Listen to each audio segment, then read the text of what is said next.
Have you ever faced a decision so big, so scary, that it felt like choosing it might ruin everything? When Grace Vroom contemplated getting sober in her mid-20s, she feared she was giving up fun, connection, and the vibrant life she loved. But on the other side of that decision, she found something she never expected: more freedom, more clarity, and a vision for a business that would change not only her life, but the lives of others navigating sobriety. Grace is the co-founder of Dear Dry Drinkery, Austin's first and only non-alcoholic bottle shop. What started as a scrappy trailer parked in a food truck lot became a beautifully curated brick-and-mortar store in East Austin, a haven for anyone who wants to celebrate life without alcohol. In this episode, we talk about what it really takes to make a scary life change, how Grace and her husband built a business in a city where people didn't quite understand this concept at first, and why rethinking our rituals around alcohol can unlock so much more joy and presence than we ever imagined. Grace is candid, funny, and so deeply passionate about what she's built, and I can't wait for you to hear this conversation. It's important that you know, though, that a few months after we recorded this episode, Grace and her husband made the difficult decision to close their shop. This episode was recorded before that was decided, and our conversation is still inspiring, fun, and thought-provoking. I encourage you to listen to it even though Dear Dry no longer exists. It's still a very relevant topic. However, Grace and I decided to sit down for a part 2, where she shares about this difficult decision. I love that we have the opportunity to talk about this very real part of starting a business. Not all businesses and projects last forever, and yet they're still deeply valuable. Come back for this second conversation. This is The Artist Rendezvous, a podcast celebrating the creative act. My name is Samantha Pfotenhauer. Let's dive in.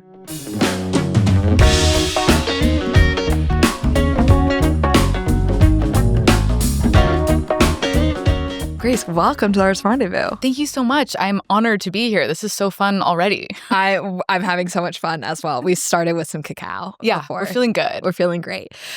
So I'd love for you to just start and tell us a little, what is Dear Dry Drinkery? Yeah, well, first of all, thank you. Everyone who talks to me is like, can you say the name? It's too much of a mouthful. And which I now agree. And so I appreciate you saying it and saying it beautifully. Dear Dry Drinkery is a non-alcoholic bottle shop, the only of its kind in Austin right now. And it is it's a store where you can go and explore a curated selection of non-alcoholic beverages that ranges from wines to beers to spirits that mimic whiskey and rum and tequila, spirits that represent their own flavors that you can use like you would some of those. And then we also have functional beverages that are going to give you feelings like a mood boost or social buzz or help you unwind at the end of the day. And then you have 2 owners who are total nerds about that stuff who are also there. Which is why I invited you on the show, because I first came into Dear Dry. My mom and my aunt had found it when they were on a walk. They're just walking and they're like, this is so cool.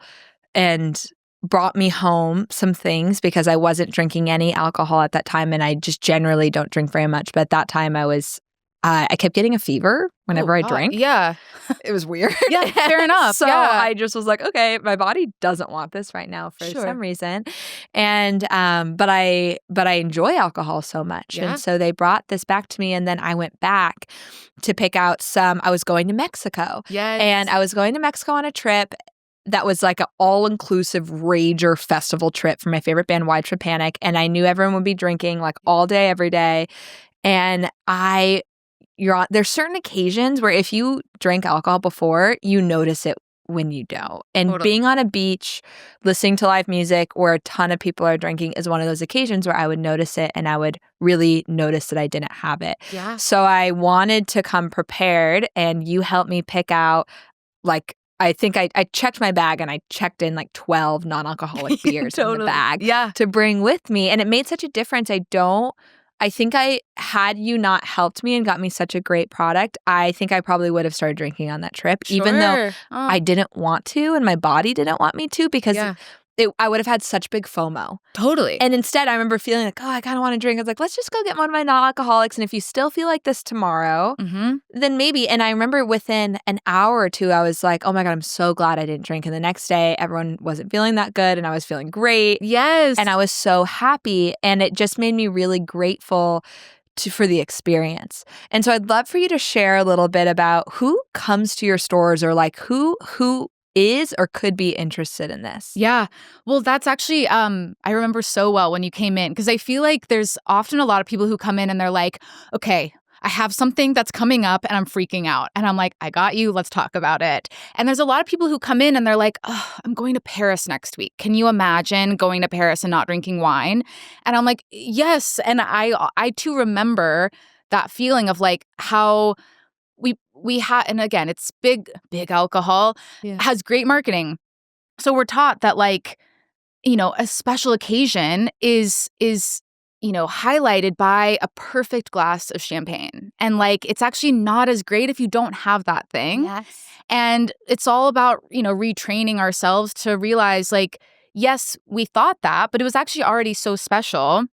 And you can have something that doesn't have booze in it that's also sparkling and bubbling and sexy and cool. And you can also put that exclamation point with that drink. And the alcohol actually isn't the defining factor. So with that, honestly, most people who come into the shop are drinkers who have come in and been like, well, I think I need a new ritual. I no longer can be hungover on a Wednesday morning. Or, hey, I was at a networking event last night. It was my, 27th networking event of the week. And I realized I may have overshared because I was drinking a little too much. So I want to see what else is out there so that I don't have that same anxiety the next day. And so I hear stories like that constantly. And that's our main customer. But I would say it's that person or someone who is newly sober, who is like, okay, I got through my first 6 months or my first 30 days. And now I'm realizing I can kind of, because it's a terrifying thing as someone who's gotten sober myself. You just don't know exactly what will reignite that kind of intrigue into alcohol. And so they're like, okay, I want to explore. I want to know what's out there. I want to know what it tastes like. Let's try something. And I think often they're looking for someone to kind of either tell them what will taste great, what will give them that same margarita taste, or something that will, again, help with those rituals that they previously involved alcohol with, and what can they replace it with. And so I'd say those are our two main ones. I'd say our other customer is someone who's like, I just got back from the doctor. And they've told me, like, I can't drink for a week or I can't drink for the next 6 years. So what do I do? And I'd say there's always typically some panic when people come in. Yeah. And I think all your anecdotes show us, like you said, like, and I've really experienced this not drinking that much. And it's been several years that I've kind of had sober curiosity, what I would say, and experimented with drinking less and challenging these ideas that celebration requires alcohol, or that if we want to have fun or give ourselves a treat, just let loose, have fun. And for me, I really confronted this because alcohol started becoming something that was specifically not fun because it would make me feel sick in the moment. And it wasn't, I didn't wait till the next day. It was like, it actually will make all of this less fun. But I saw how hard it was for me to still be like, I know that. And it's so ingrained that it will be fun. Yeah. And I think also, when you see other people having fun with it, I think it tells us, and I'm no psychologist, but I know for myself, I would be like, I just had the worst night of my life last night. And that's because I drank a bottle of Jack Daniels and I did crazy stuff. And then the next day I'd be like, but everyone else seems to be having a really good time drinking, so I'm sure I will. And then I would just repeat the same stuff. Yes, exactly. It's like, no, this makes me sick. It's like, but maybe this time it won't. No, and that's every next time. And I think it's also like there's a lot of people who are like, but also what's your other option? Like, we all still want to have fun. We all need breaks. We all need to relax. We all need to an off switch, but we're not offered that many options for what that can be. Mm-hmm. And so, but the one that's presented to us on a silver platter every time, and it's in this really beautiful outfit, is booze. Mm-hmm. And so what's everyone supposed to do anyway? Yeah. And it's hard when we're just, or it's like meditate, and you're like, okay, no, that's not going to happen. Yeah. So I'll just keep drinking. And it's like it's the ritual, and it's how you connect with people, and that is a big piece that I noticed. Like, I didn't want to be isolated. Yeah. If I'm going on a trip with all these people and there's going to be a lot of alcohol, they're still my friends. Yeah. I still care about them, or I still want to participate in this exciting experience that everyone else is excited about. Yeah. And water just doesn't always cut it. No. Like Spindrift loses its appeal Yeah. after, which is a sparkling water, people. It's club soda. Yeah. Club soda can Which only, is delicious, by the way. it's delicious. I love it. You can only have so many. It doesn't give you the same feeling. And so there's this other alternative that gives you ritual, that has an artistry to it. Yeah. There's a lot of sophistication in these products that I think a lot of people don't realize. If you've had one experience with non-alcoholic alcohol and it was bad, I really encourage you, especially if you're in Austin, to go to Dear Dry, because there's much better products. Yeah. And there's a way to engage with what you want without having something that's dangerous for our health, maybe detrimental to our mental health. We're going to go into all those. We're going to go into this question of sobriety a little bit more, and the benefits of stepping back or turning down alcohol. But before we do, I want to hear a little bit, because we've talked a little bit about this story. So you have this shop. When did it open? So we opened this brick and mortar in August of 2024. No, 2023. Mm-hmm. Oh, sorry, time. Yeah. And so that was after we had a truck. Yeah. And so we started out thinking, oh, we'll do this very Austin thing. And so we'll get sort of this like food truck type situation set up. And that's what we had before we had the brick and mortar shop that we have now. And why did you want to do a food truck? Why didn't you just go right to a brick and mortar? So so first, when we had this sort of idea, we went out into the world, and we were like, let's just see what it would cost and what it's even like to rent a commercial space in Austin. I didn't know. And so we went out, and every realtor that we talked to was like, you want to do a what? No, actually, sorry, this conversation's over. You're not going to be able to sign a lease for that type of business. That's not a business, essentially. And they were like, we're not going to – they wouldn't even present it to the landlord, because they were like, they're not going to let you sign a 3-year lease for something that's – it just couldn't compute. They were like, this is for imaginary friends, basically. And we were like, okay. So people couldn't the mainstream, the realtors or landlords could not see a value or a market in non-alcoholic. No. And this was in 2021? Yeah, this was 2021. And who were you doing this with? With my husband, yes. So thank you. Before I left today, he was like, don't forget to talk about how cute I am. So my very, very cute husband. And that's the thing, is like we wanted, and we can get into this too, but like when we just wanted to see what it would be like. And even those conversations, just to go look at spaces, we were met with so much, like, just, I can't even compute this idea that you would have. And it wasn't hostile, but it just was there was just so much lack of awareness and lack of understanding, and just no one could wrap their head around it. And so this was early 2021. And again, we were barely out of a pandemic. And so we were just testing. And so we thought, okay, well, like, what would our other options be? Yeah. Seeing that some of these types of shops had opened up in New York and LA and all these cool places. And we'd also been told by people here in Austin, like, yeah, those are trend-setting cities. What are you talking about? And I was like, well, I'd say Austin is a trend-setting city in a lot of ways. And so, but what we had seen was there were a lot of entrepreneurs who were starting out with these sort of pop-up trucks, and especially food trucks. Austin's very well known for its food truck scene. And we thought, okay, well, maybe if we own this truck, then there's no realtor, there's no landlord telling us we're idiots. I mean, there's other people for sure, but they couldn't keep us from opening. And so we ended up getting a truck, and that's how we started. Okay. And so you had this truck, you acquired a truck. Did you have to renovate it? Did you do anything No, to thank it? God. So that was also so my sweet, amazing husband, Joe. Joe and I we're very risk averse people. And so and of course, we also know, and this is also what I would say to anyone looking for a business partner. What I love about working with my husband is that we already know so much about each other. Yeah. And he's like, I know you watch the DIY videos. I know you watch them. But when you try to do it, it doesn't work. And sometimes you need that person who knows you and can say, like, I think it'd be faster if we found a company that could custom build a trailer. So you custom built one? Yeah.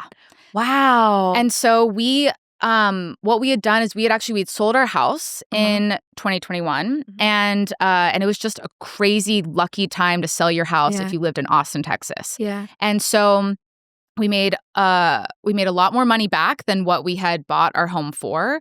And so we put some of that money aside, and we were like, okay, there's a company in Nashville, and they were custom building these just little baby trailers that were super cute. And so we called them and we were like, let's talk. And so we used a chunk of that money from the sale of our house, and we put it in with them. And even like the owner of that company, AeroBuild, highly recommend working with them. He like knew an author who was sober. There were so many connections already. And it was just a perfect fit. And so we were like, cool, this can be our thing. And we thought if it's on wheels, then we can go wherever people want us to be. And I think that was a big thing for us, is that we know there's going to be so many people who don't understand this. So we'll go to the ones who do, or the ones who are interested in opening up their minds a little bit. So you got this truck, you invested a lot of money into it, you invested a lot of time into it. Once you had the truck, was that like it? Was it easy? Adorable. So this is also, I mean, we'd never started a business before. I had actually worked at a company when I first moved to Austin called Capital Factory, which was sort of like a local WeWork.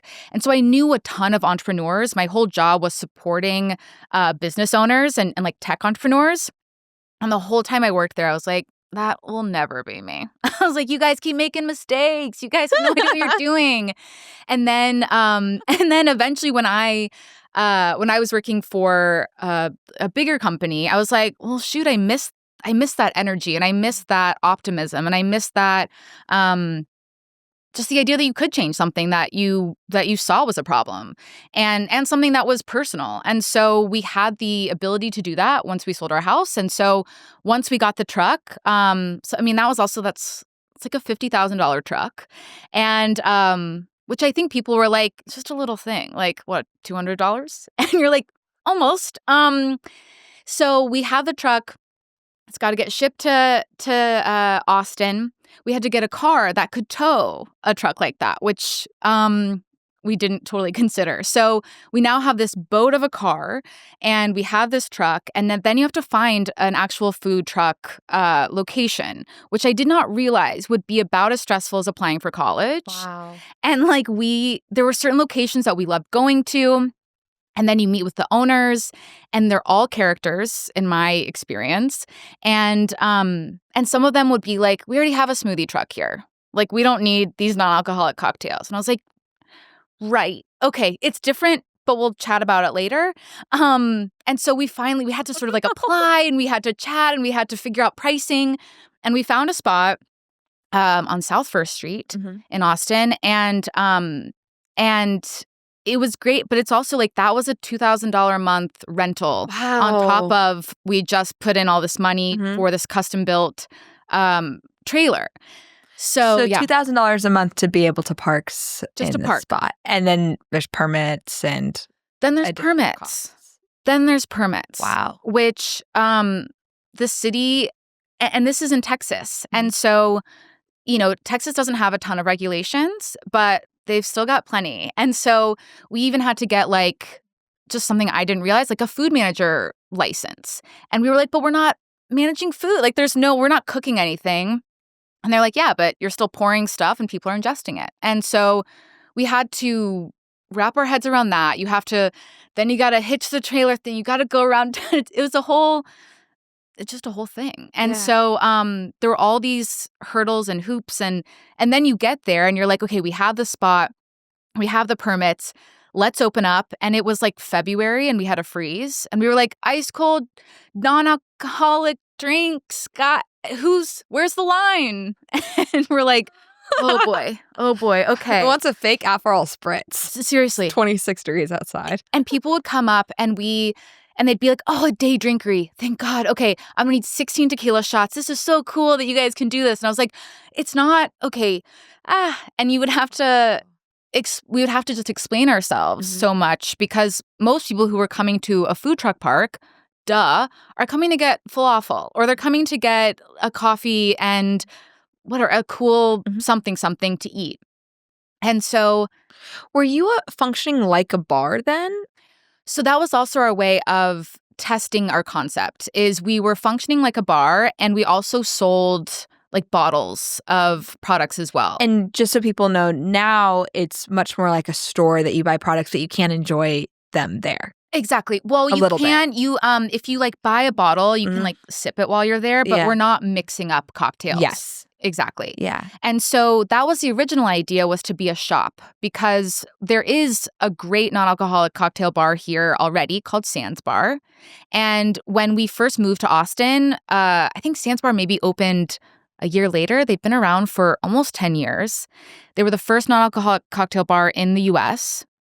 And Chris Marshall owns it, and he's a dream. And we would go there all the time. And it was great. And he was hosting all sorts of events. And we loved going there. But we realized, we also were homebodies. We wanted to be able to go to our friends' houses and have something incredible because otherwise they'd be like, oh, we have 10 craft beers. We've got, a bunch of whiskeys over there. And the tap is there if you want to get your water. And they're like, I think I have an old Spindrift from 16 years ago. And you're like, okay. And so we wanted a place where we could go and buy these products that were just coming out. Mm-hmm. And we wanted a place that we trusted, we could talk to about what it actually tastes like. If it is a dry wine or if it's a more citrusy wine or whatever. So you wanted to be able to have some of these cool products, and you're sober. Yes. And your husband's sober. Yes. But a lot of people would be like, it'd be cool if I could get like a cuter top, or like it'd be cool to get some, makeup without the synthetic process.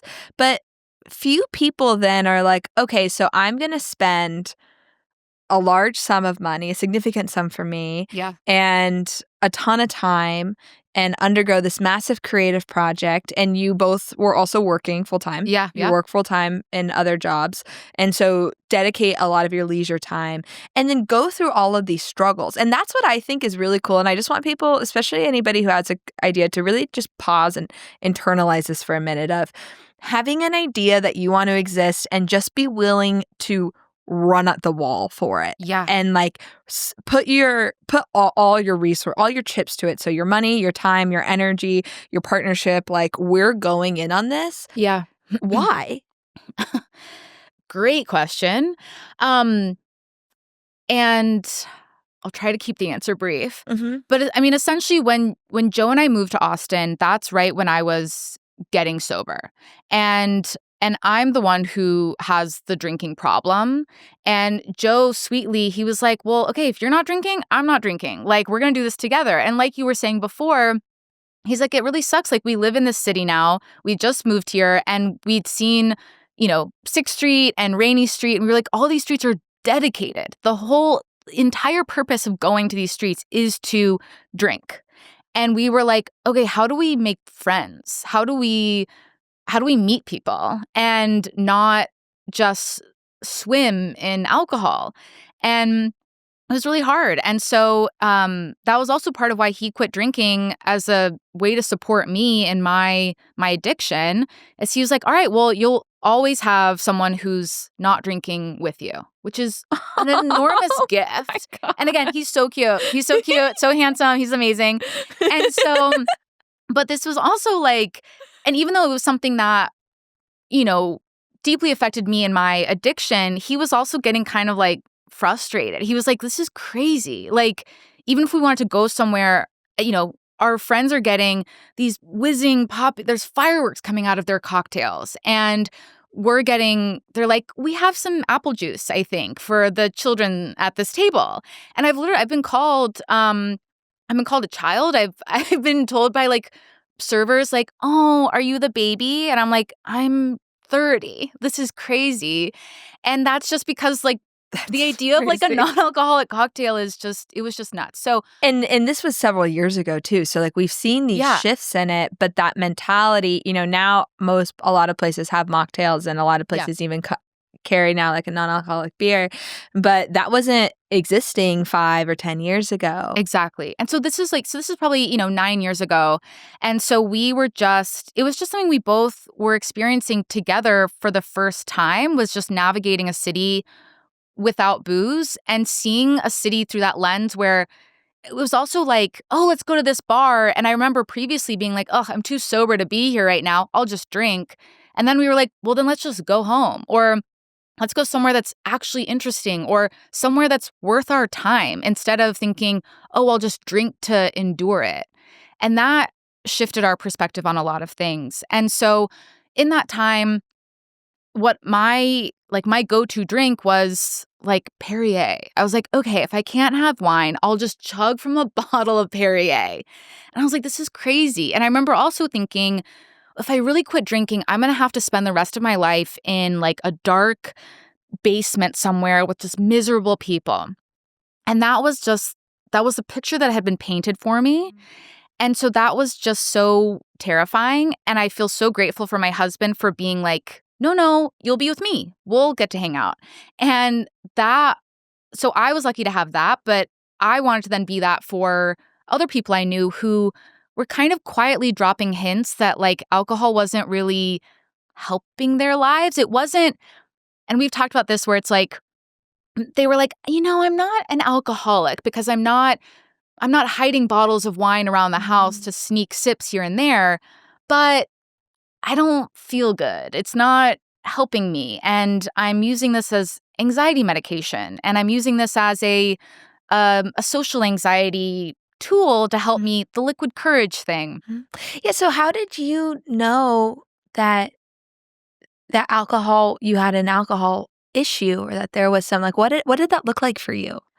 I mean, it looked like a lot of things because I was really good at hiding. I mean, I grew up in the South. So there was also, I think Southerners are taught to hide their alcoholism well. But I also realized I went to a women's college where I was like, oh, we're not going to frat parties necessarily. But we're drinking, to excess while reading poetry to each other. And I was like, so that's glamorous. That's not alcoholism. That's beauty. That's poetry. That's enjoying the art. Exactly. And so I could always put a little twist on it, so it was something charming and kind of a thrill, which I think women are taught to do. And like the idea of like champagne at lunch is actually like very rebellious. And I loved like whiskey on the rocks and being like, that's right, boys. And then I realized I was like, made you feel powerful. It made me feel very powerful. Yeah. Or if someone wasn't taking me seriously, which I feel like I experienced a lot growing up, I was like, well, take this seriously. Like, and then I would pound, whatever, like 6 ounces of tequila. Yeah. And that I thought was power. What it was instead doing was I was hungover all the time. I was sick. I felt ill. I felt anxious of what happened after I downed all of that. And I was in this state of constantly questioning myself, and I felt more powerless than ever. But it sort of adds on itself where in order to quell all of those feelings I was having, I would just drink more and they would go away for 15 minutes. And that was plenty for me. And then I would watch an episode of Mad Men and go, Don Draper's so handsome. He's got it all together. So this imaginary person can do it. I can too. And then sort of like what we were saying earlier, what's the other option? Sitting in a basement forever? No thanks. I'll do this weird roller coaster ride where I don't know what's going to happen next, but at least I feel like I know this. There's this conception that if you stop drinking, you'll become boring. Yes. You will be judgmental. Yes. All your friends will be like weirdos or lame. Yeah. Like, yes. Not cool, fun people. Yeah. You won't get to have fun. And even if someone might be listening to this, like, I don't know if I really think that. Like, this could come in sneaky ways. Definitely. It doesn't have to seem as like black and white. Totally. But any resistance to not drinking or even yourself not is something to look at because alcohol plays a problem in people's life in so many ways. It is, of course, if you're, getting a DUI or putting yourself or your family at risk or losing your job over it, then that looks like an alcohol abuse problem.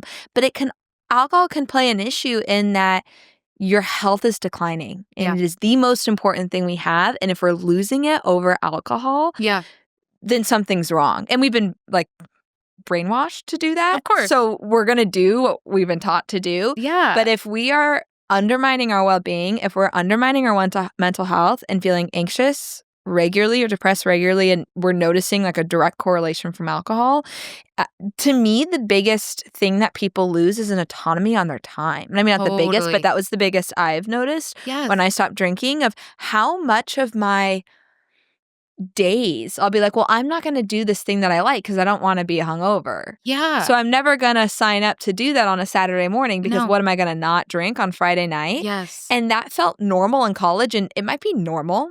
Yeah. But it's not healthy. Right. To mold all of our lives around alcohol because we lose a lot for that. It's not because necessarily like alcohol is this terrible bad thing. Yeah. It can be for people. We don't even have to go there here to say instead alcohol will drain you of time, money, and joy. And it will make you feel like you need it for joy. But in reality, people who I know who are sober are brighter, livelier, doing way cooler stuff. Yeah. Healthy, hot, like you get hotter and more beautiful because you're not drinking and it's better for our bodies and you're eating better. Having more intimate relationships. Like there is like this like real power that comes from choosing what you want your life to look like and eliminating the things that are getting in the way of that. Totally. And I think there's a lot of and I get this a lot, right? Of like, oh, don't judge me, I drink. And it's like, well, yeah, of course. Like also we've been given, so few options for what is allowed for joy and what is allowed for celebration. And so, yeah. And what's allowed for ritual. Exactly. Like most people don't have a lot of options at what ritual could look like or haven't been taught. But in reality, like I practice a lot of like witchy stuff. So like I can rely on that for ritual, and it can serve as a ritual or creativity or art or these different projects that can serve as a way for me to like calm down or ground or to celebrate something.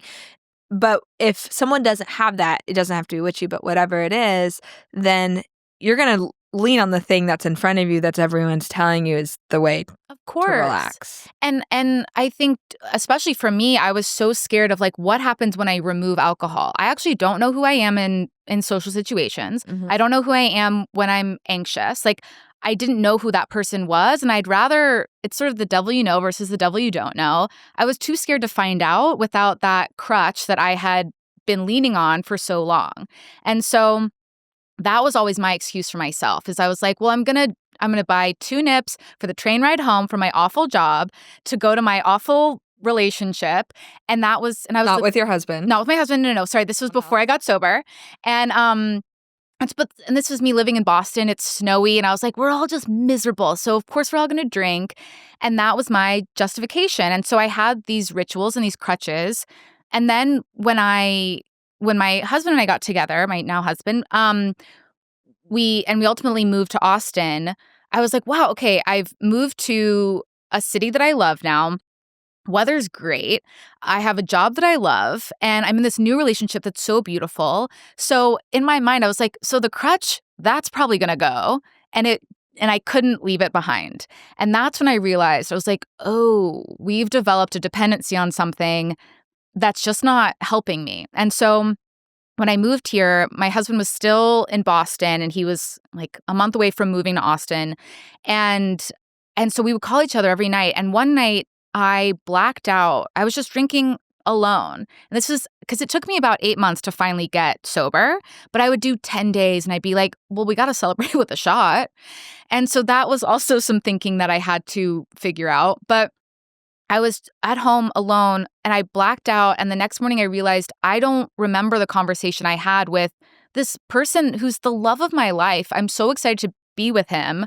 And I'm not remembering our conversations.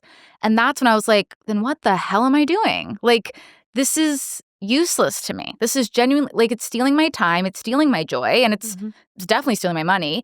And it wasn't like I woke up in a dumpster one day. It wasn't like someone called me and was like, we really have to get this. No, there's no intervention, though that would have been nice, frankly. Like to all my friends, I would have left. But I was just like, what is this good for? Yeah. It's not helping me in any way. And I think, especially after the pandemic, when we think about our time and how it's used and who we spend time with, that's on our mind a lot more now, or at least for me, than it was before the pandemic. And that was something that hit me then, of just like, I have one precious life. Like, am I really going to spend it pretending to be powerful only to be more insecure, once I've been drinking nonstop? And so that was something where I was like, okay, I really got to get serious about this. And so, but I started reaching out to people who I knew had gotten sober already. And I was like, what did you do? And it was just a lot of talking about it and normalizing the not drinking, and not normalizing sobriety really, but just normalizing, like, we're not drinking for the week. And it's not a thing. It's just, we're just not doing it. And that not being like, oh, are you on any medication? Oh, are you pregnant? Like, it's all that kind of spotlight was really scary. I also didn't want that. So that makes it hard to talk about with other people, because then everyone's going to question. And that's also a big thing at the shop now, is we get a lot of people around the holidays who are like, I'm not drinking, but I don't want my family to talk about it. I don't want anyone to ask. I don't want anyone to assume anything. So I want to bring something to Thanksgiving dinner that looks like a bottle of rosé. And I'm like, I got you. And so those moments that I was so scared of having when I first got sober, that's what I wanted to help other people with, because that's what I needed when I first moved here. And I just wasn't seeing that. And again, it's a very niche, very specific thing that I was hearing more often than I thought I would. And that's when we were like, well, then let's make this available then. And let's just see how it goes. This isn't a concept that's been tested far and wide. Yeah. We don't know if this is going to work, but let's just try it. And I think that we just had a momentum of, like, at least if there's one person who picks up the bottle of rosé that's non-alcoholic instead of going to the liquor store to get the real bottle of rosé, and doesn't hit day 11, like that, then great. It's worth $50,000. Does that ever happen? All the time. And those are my favorite moments, because especially as we go through, like we were talking about, like permits, or you realize that you got to do the comptroller thing, or you got all the unsexy stuff about small business, that stress and that anxiety goes away the second we get someone who comes in who's like, okay, I'm on day 18 and like I'm having a really intense craving for red wine. Like, I was going to go to the liquor store and then I found out that this existed. So I'm coming here. Can you help me find something that actually tastes like wine? And that's going to be different than if you go to a grocery store that has one non-alcoholic bottle of something that you open up and you go, oh, this tastes like grape juice. This tastes like weird communion wine. Like, That's not what I was going for. And if you're in that place and you're maybe newly sober and it is something that you're really trying to protect. Yeah. And maybe it was really hard to get sober and you want it, going into a store and going in the wine aisle and looking at thousands of bottles of red wine to find the one that is probably not going to be that good. And we say that because a lot of non-alcoholic wines are kind of like sour grape juice. Yes. But there are some amazing ones. Yeah. There are some really good ones. It creates this opportunity. And I want to go back to something that you said where you're like, the devil I didn't know, and relying on alcohol to help absorb anxiety. Because I think that's something a lot of people can relate to. Yeah. And how did you go forth and like find new ways to manage anxiety for you, or to like manage some of how did you find your power outside of alcohol? I think, a lot of that came from having an incredible support system in my husband, but then also just having other people around who could get it. And sometimes that takes a while. And sometimes I'm glad that because moving to a new city, it was hard to find some of those people. So not all of them lived in Austin. But I think being able to, because I think there was even like an app I used where it was just, we could all just kind of bitch about like, oh, today sucked. And like, I just want to, I'm feeling it now. Like before, if a day sucked, I would just stop that feeling by drinking something and then I'm somewhere else. And in reality, that feeling's still there. You just haven't expressed it and you haven't felt it. And I learned that on the other side of discomfort is some of the most amazing feelings, amazing opportunities. I wouldn't be able to have my own business if I weren't sober, no matter if it was in this industry or not. And so I think finding people you could trust, that was big for me, just to feel stuff. And I think just to have someone else tell you that you're not alone. Because I think that's also the big thing about alcohol is you're like, I know I'm going to go to the bar and I will not be alone. Like that's the whole thing. But there are a few spaces. You still are alone. Like you're lonely. Yes. Because you're not really seeing, but you feel like you're not, because at least a bunch of people are engaging in the same activity. Totally. And you're not even really connecting because it's two drunk people who are like kind of, like you're talking about one thing, you're talking about another, and you're just kind of like grabbing each other. And like there is some perceived beauty in that of just like we connected automatically. It's just not quite as substantial as what can be created when it is a bit of a slower burn. Mm-hmm. And so as I ramble about other things, finding the power, a lot of it is like, because I also thought, I was like, once I quit drinking, I'll probably be a yoga instructor. I'll probably be getting up, 5 a.m.? No, I don't. Like, it's hard for me to get out of bed before 9:30.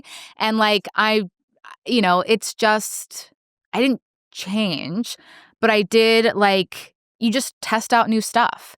And so much of it is like, I was so scared of like, what happens when like everything goes down the drain and you're left with yourself. You're left with discomfort and you find beautiful things. So I would just go for walks. I would sometimes I would just do like kid stuff. Like everything that, because I would think about what I missed when I was sober and I was like, God, I haven't been sober since I was like a young teenager. Mm-hmm. And so I was like, what would I do? So we would go to the arcade all the time and we would just like go find other environments where we were just like playing and just like, you just find beauty in like, look at these flowers. You just get excited about stuff that you did when you were a kid. So I would do a lot of like chalk on the ground. I would do a lot of like squishing grapes, like, but literally whatever it is, just like you can find whatever. Find things to do. My French teacher used to always tell us, my high school French teacher, Mr. Nisley, shout out, only boring people get bored. When you would be bored in class. The worst thing to hear. Yeah. And you'd be like, only boring people get bored, Samantha. And I'd be like, well, maybe I'm boring, but this French class is boring. Anyway, I still think about all the time because I do think there's something about if you're interested in the world, you'll always find something to be interested in. Not in every moment, and it's good to be bored sometimes. It's so good to be bored. So good. Be empty, be quiet. Everyone needs to have the skill of being able to be quiet with themselves. Yeah. And to not have no sound, no stimulation, no food, no alcohol, no screens for a period every day. Yeah. I think that's like baseline important health, and a lot of people struggle with that. But I found in myself, like, I just started doing things that I thought sounded fun. Yeah. And it's like, okay, so if I'm not drinking and I'm not going to spend my weekends drinking, that's a lot of time I'm freeing up. Yeah. And I wasn't even drinking necessarily a lot. I was practicing law for several years in like a really intense legal environment in New York City where I need to work on the weekends. So like I couldn't really day drink a lot. I did in my 20s, early 20s when I was in law school or in college, and I lived in New Orleans, so there's a big drinking culture. But I couldn't. And so it wasn't at that, by the time I stopped, it didn't have that big of a footprint on my life. Yeah. But even a few Saturday afternoons or weekend afternoons a month is a fair amount of time. And I started to just think about like, well, what are other things I could be doing? Like, I think I don't have time to take a painting class. Yeah. Because it's 3 hours. But I have a flexible work schedule. So if I could take 3 hours on a weekday as long as I got the work done somewhere. Yeah. And it's like, well, if I'm not spending 6 to 12 hours at a bar and then the next day hungover, I probably have time to take a painting class. Totally. Which I do. I take it at the Contemporary, Laguna Gloria. You guys should totally do it. It's awesome. Yes. Really, really cool. Peter's my teacher. He's awesome. Aww. And I started taking ceramics classes. Yeah. And working out a lot more and keeping my house cleaner, and started this project, the Artist Rendezvous. Yeah. Because suddenly the day and a half that I would burn either on drinking or hungover, and I still will use that time because I'll still go out with people and have fun. But I don't have to miss the whole next day where I'm definitely not working on this project if I've had a few drinks the night before. Totally. And it gave me this reclamation of time and this realization of like, I really value ownership over my life and autonomy over my life. Yeah. And if whatever I'm spending time on, I want to understand why it's worth it, because our lives are very precious. Yeah. And whatever I'm expending my health on. And so if obviously I'll do things that aren't healthy, like, honestly, I was going to say mayonnaise, but I wouldn't even necessarily say it's unhealthy. But like, whatever, like insert some unhealthy food. Sure. Worth it because if I'm getting a joy out of it, out of this period or this experience. But if anything in my life that's holding a regular spot, I don't mean like 2 or 3 times a year go drink with my friends. I mean like a regular monthly or biweekly or weekly. Yeah. Do I have a good reason for it? Yeah. And if not, what else might be more satisfying and fulfilling? Yeah. And that's one of the things I'm hoping to get from this show, this project, The Artist Rendezvous, and I'm hoping to impart on any listeners of like, there's so many creative ways to be spending our time that could be really fulfilling. Yeah. But it requires courage and it requires energy and it requires some time. And so if you don't have energy and time, maybe there's a habit that you could take away that could give you it. Did you notice you had more energy and time once you got sober? Which I think in a way was terrifying for a bit because, I mean, truly, I remember, and of course now I have a full-time job and I run this business with my husband. So I'm like, these hours are no longer there, but like the 5 to 7:30 time frame was the scariest time frame of all, because that's when I would have that first drink, which I was conditioned to think was that's what I was doing the whole day for. And then, that's like sort of your before dinner time of just like, what am I going to do with my hands? What am I going to do with like my brain? What am I going to do? And what am I going to look forward to all day if I'm having a bad day? What am I going to look forward to? What's my treat at the end of the day? And sometimes what happens is like a lot of people will stop drinking and they'll go to food or they'll go to something else that may not be as like hazardous to their health. But I think also like whatever that jump is it's still a jump, and I think that's still beautiful. And I think also like it's also very similar to like screen time stuff and like just going to something where you can kind of numb out. And not to say that disassociating is bad, but the cost time benefit, as you were saying, like there's a real time, like there's a significant chunk of time that goes It's with not the booze. best solution. Exactly. There can be times where it's just necessary for us to have a break, or it feels necessary. It feels like the most accessible way to regulate ourselves or to calm in the moment. But a regular practice of disassociating in any way, with alcohol, with food, with screens is probably the biggest one most people engage with daily, is not the best way to use our precious life.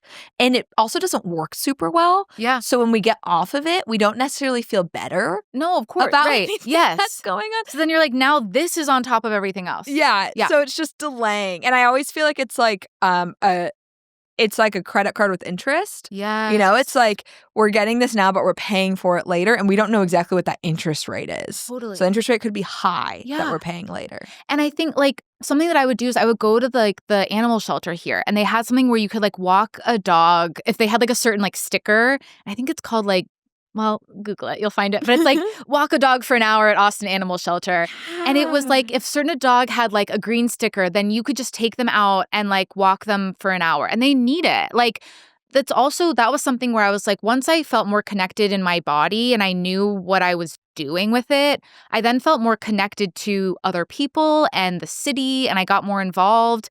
And I was like, wait, there's all this stuff like Waterloo Greenway, which is just like an outdoor space downtown, like just walking around there, and then you just stumble across someone who's singing a song or like painting something. Like it's just stuff that you don't know is out there that you assume is scary because it's not the devil you know, but it's so magical. Like I went to like an oddities conference. Like I wouldn't typically go to that. I'm like, I have better things to do with a Saturday, but like that was some of the wildest stuff I've ever seen in my life that I'm just so grateful that it was just different. And I think we all find that when we put ourselves in uncomfortable situations, even at like, which we do anyway, like if we choose that and we go through it, you're going to have a great story to tell. You're going to be able to connect with more people. Like you will have opened your eyes to something else that maybe sparks another idea for you. And that type of stuff, that when I talk about like the other side of discomfort, I'm like, you can't even comprehend what's beyond there if you don't go. And I'm like, it's like the opposite of Disney World, but it's the same. Anyway, it is like it's just so worthwhile. And again, it doesn't mean you don't have to be sober for the rest of your life to experience that.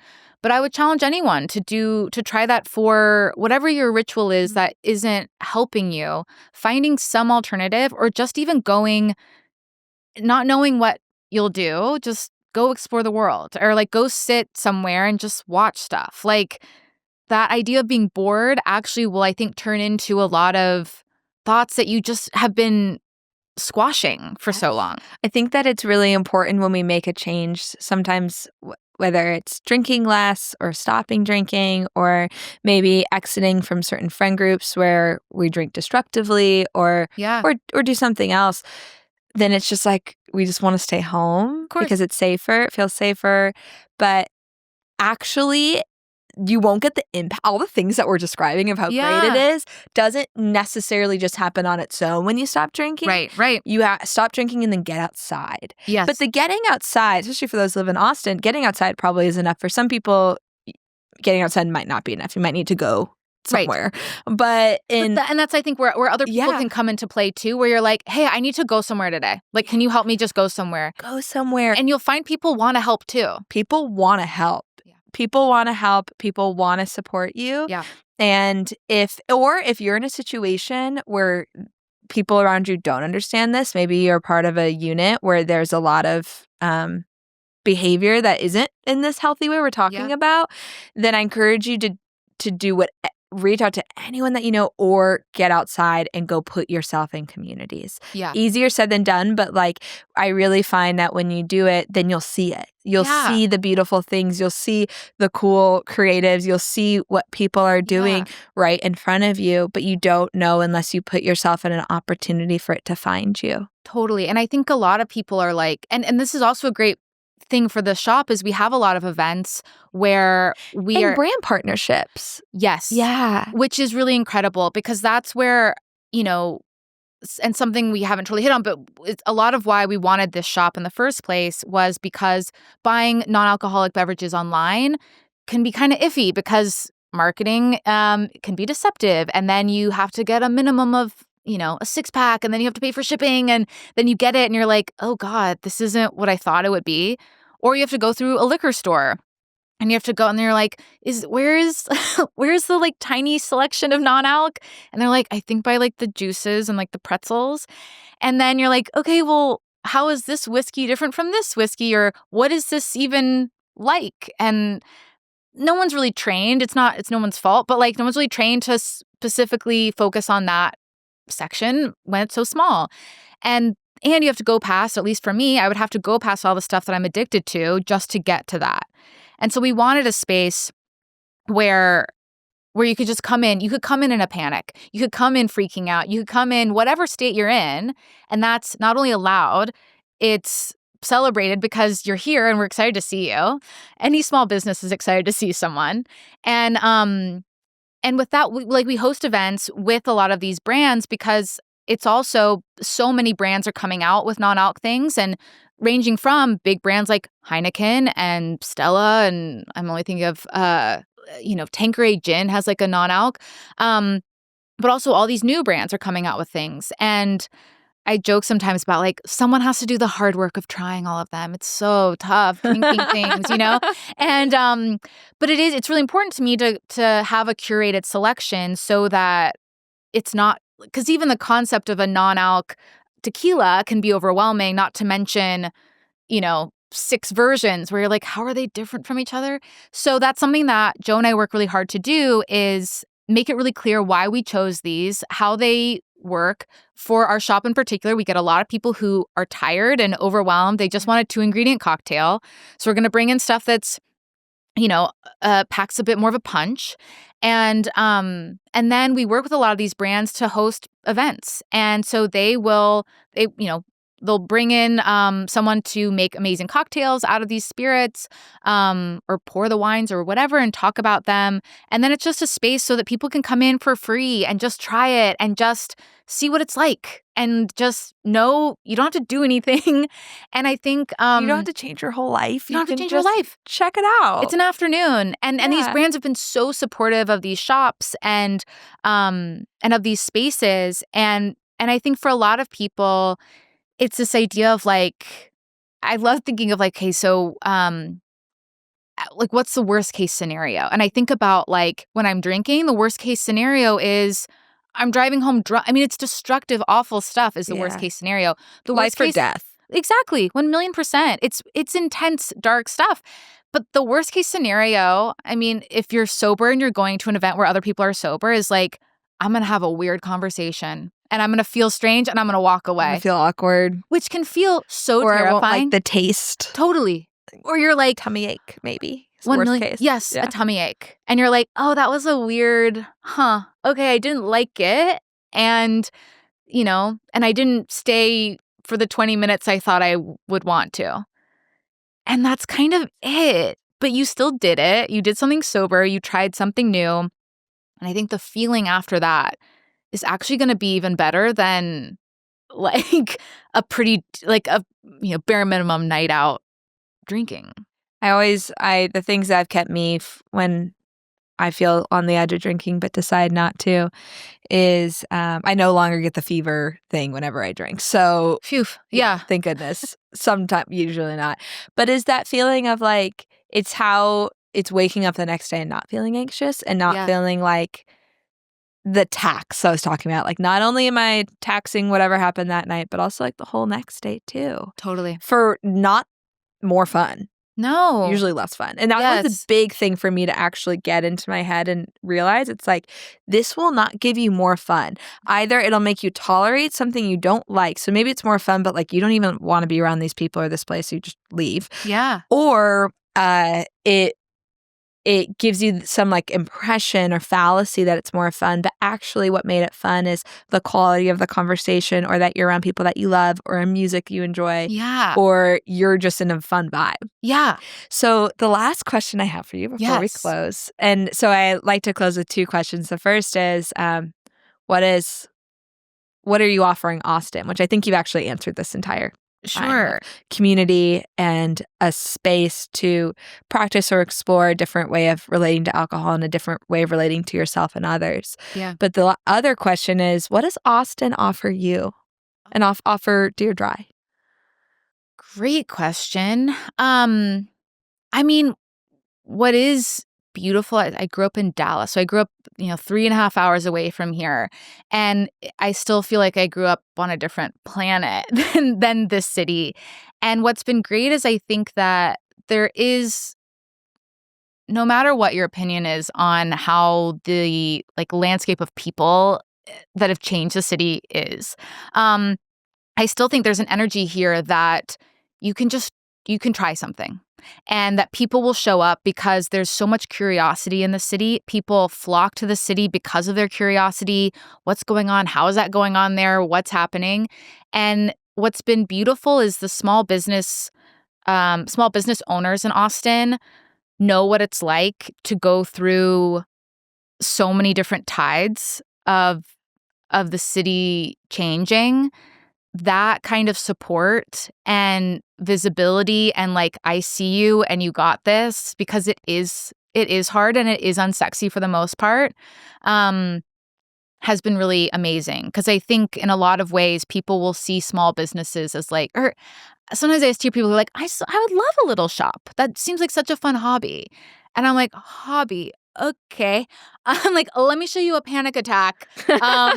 And then we can talk about whether or not this is a hobby. But I think, there's this perception that it's just cute and fun and sweet.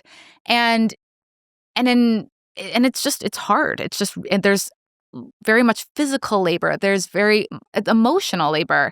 And again, as I ramble, I come back to say that the small business owners in Austin have been so unspeakably supportive. And even when we had our truck, we were parked in front of a shop that was opening up called Golden Mean, which I highly recommend everyone going to see and shop. And the owner there, her name is Grace, and we would check in on each other, and she would she'd get lunch at the food trucks, and then she would come and talk to me, and we would learn about each other's businesses and just share just share the little stuff of no one showed up to this event. I was so excited. I thought everyone was going to buy tickets to XYZ thing, and then no one showed up. Or, oh my God, I had no idea everyone was going to show up to this thing.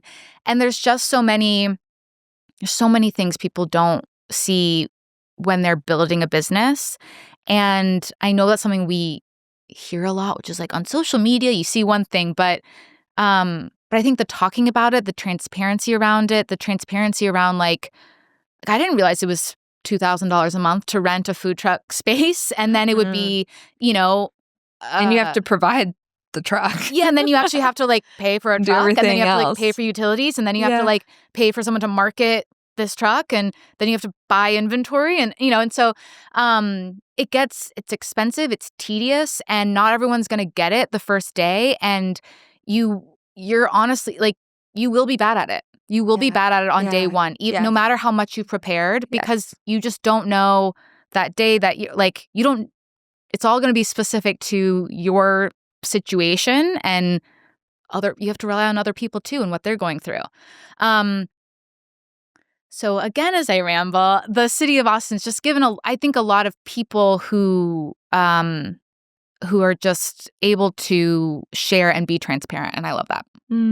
Grace, thank you so much for coming on the Artist Rendezvous, and thank you for just following something that you're passionate about and that you felt inspired by, and then turning it into a reality, and not just letting it stay as an idea or I wish this was here, but you and your husband both taking all this action and taking on all those obstacles and giving us it. And thank you so much for all the warmth and the brightness. And I know people go into your store and they're like, the woman that's always there? You mean just the absolute delight of a person? And I'm like, yeah, that's Grace.